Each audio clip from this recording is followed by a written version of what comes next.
हे बघ सुहास, तू मला नेहमी विचारलंस की शिवराज्याभिषेकाचा मला इतका उत्साह का वाटतो. शिवराज्याभिषेक 6 जून ही फक्त एक तारीख नाहीये, हा तर सुवर्ण अध्याय आहे आपल्या इतिहासाचा. तो कधी विचार केलास का?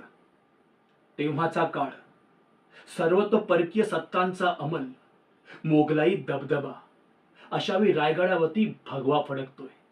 एका अशा राजाचा राज्याभिषेक होतोय ज्याने रयतेच्या सुखासाठी स्वतःला वाहिलं होतं.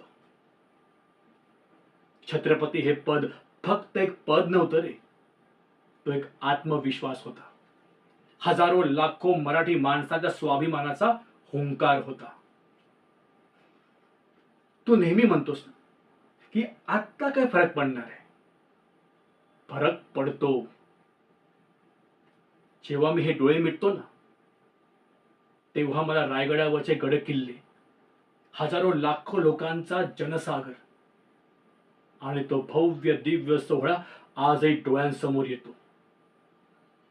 350 वर्षानंतरही त्या दिवसाची ती ऊर्जा आजही अंगावर शहारे आणते.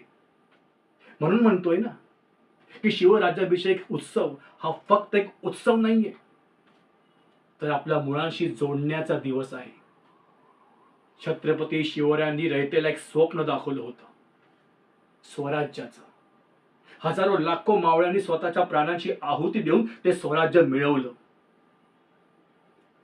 आता ते टिकवणं आणि वाढवणं ही आपली जबाबदारी नाही का?